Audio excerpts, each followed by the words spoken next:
नहमदुहु व नुसल्ली अला रसूलिहिल करीम अम्मा बाद। आज का प्रोग्राम नज़र के हवाले से, यानी नज़र की कमज़ोरी बच्चों में आजकल बहुत ज़्यादा पाई जाने लगी और बड़ी उम्र के लोगों में भी ये चीज़ काफ़ी ज़्यादा है। और अभी तो नौजवान तबके में भी ये नज़र की कमज़ोरी का मसला जो है ना, ये बढ़ता चला जा रहा है। सामईन के इसरार पर कि इस पर भी कोई प्रोग्राम किया जाए और इसके हवाले से कुछ एहतियाती तदाबीर बताई जाए और जिनकी नज़र कमज़ोर हो गई है वो दोबारा अपनी जगह पे आ जाए, ठीक हो जाए, इसके लिए कोई अमल वग़ैरह बताया जाए। सबसे पहली चीज़ ये है कि आजकल जो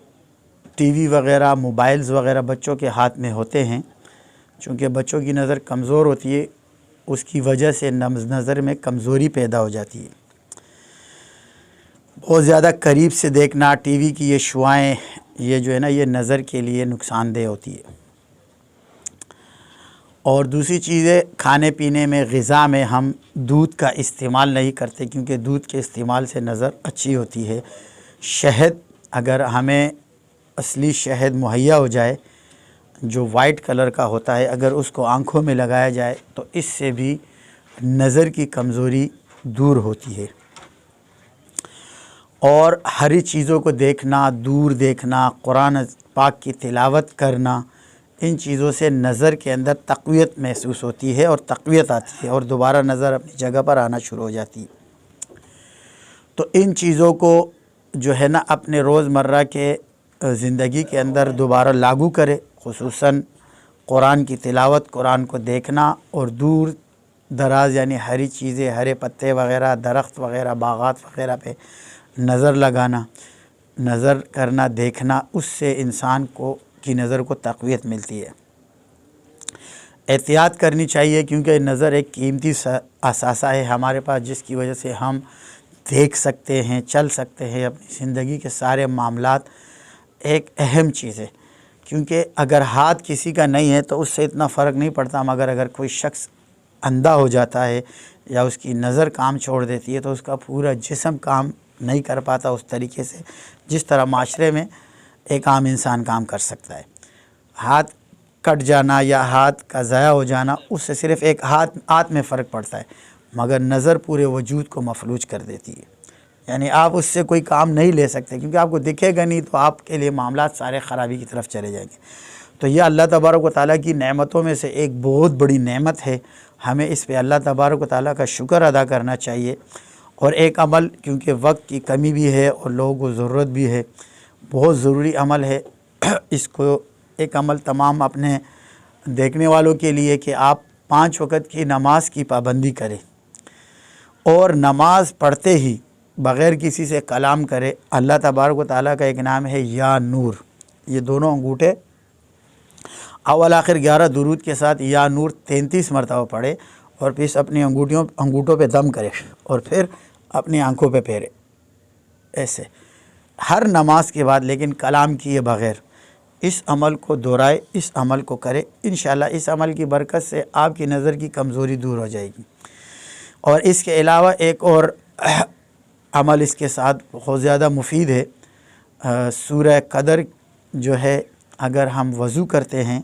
वज़ू इंतहाई खुशू और खुज़ू के साथ, एहतिमाम के साथ, वज़ू की सुन्नतों को मद्देनज़र रखते हुए, मुस्तहबात को मद्देनज़र रखते हुए,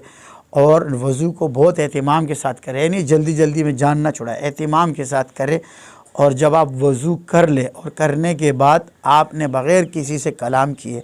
आसमान की तरफ देखते हुए सूरह कदर, इन्ना अंज़लनाहु फ़ी लैलतिल क़द्र, ये जो है ना, ये पूरी सूरत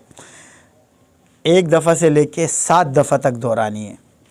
किसी के पास वक्त कम है, जमात जा रही है और उसने नमाज़ पढ़ ली, अगर उसको अब ये देख रहा है कि मैं ये सूरत पढ़ूँगा तो मेरी जमात चली जाएगी, तो वो अपनी जमात ज़ाया ना करे, वो पहले नमाज़ पढ़ ले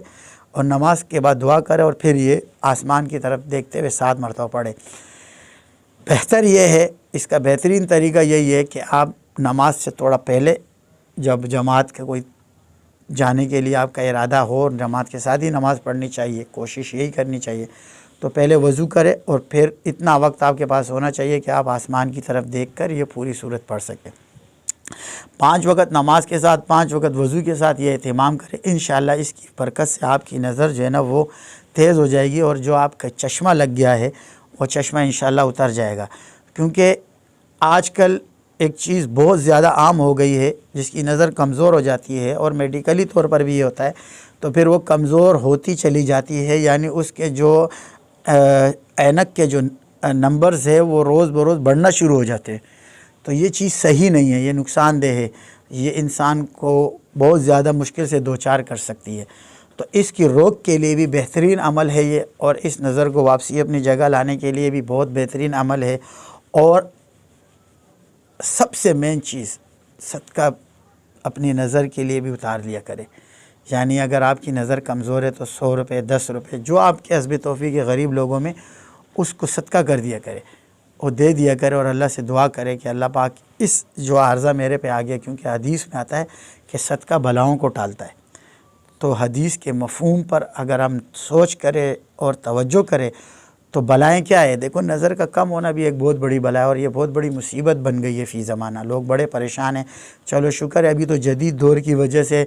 ڈاکٹرز ہے وہ چشمے لگا دیتے ہیں چشموں کی نظر کی وجہ سے، اور کیا نام ہے ایسی دوائیاں استعمال ہو جاتی ہیں جس سے الحمدللہ لوگوں کو دکھنا شروع ہو جاتا ہے، معاملہ سیٹ ہے۔ پہلے زمانے میں تو یہ چیزیں نہیں تھی، تو وہ بیچارے بالکل ہی نابینا ہو جاتے تھے، وہ نہیں آ جا سکتے تھے۔ خود اللہ کے نبی کے ایک صحابی کا بھی اس طرح واقعہ ہے کہ ان کی نظر نہیں تھی، تو اللہ کے نبی نے ان کے گھر میں جا کے ان کے لیے مصلی بنوایا تھا، تو وہاں پر چونکہ وہ آ نہیں سکتے تھے نظر نہ ہونے کی وجہ سے، مسجد نبی کی نماز سے محروم ہو گئے تھے، کتنی بڑی سعادت تھی، لیکن پھر اللہ کے نبی نے شفقت کا معاملہ کیا اور ان کے گھر گئے، اور وہاں ان کے لیے ایک ترتیب مصلی کی بنا دی کہ آپ یہاں نماز پڑھ لیا کریں۔ تو اس سے پہلے کہ اگر ہم اس حد تک چلے جائے، خدا نخواستہ کہ ہم بالکل ہی دیکھنے سے قاصر ہو جائے، اس عمل پر عمل پیرا ہو، انشاءاللہ اللہ تبارک و تعالیٰ اپنے نام کی برکت سے، اپنے کلام کی برکت سے اللہ تبارک و تعالیٰ آپ کو اس عارضے سے نکال دیں گے۔ جو لوگ اس عارضے میں مبتلا ہے وہ سب اس پر ضرور عمل کرے، اور قرآن کی تلاوت کو روز معمول بنائے۔ فجر کے بعد بیٹھے آدھا پارہ نہیں پڑھ سکتے، ایک پاؤ پڑھ لو، ایک پاؤ نہیں پڑھ سکتے ہو ایک صفحہ پڑھ لو، پڑھو ضرور، اور توجہ کے ساتھ پڑھو، اور قرآن کے حروف کو توجہ کے ساتھ دیکھو، اس کی برکت سے دیکھنا آپ کی الحمدللہ ثم الحمدللہ یہ نظر دوبارہ ٹھیک ہونا شروع ہو جائے گی۔ اللہ مجھ سے اور آپ سے، ہم سب سے راضی ہو۔ وما علینا الا البلاغ۔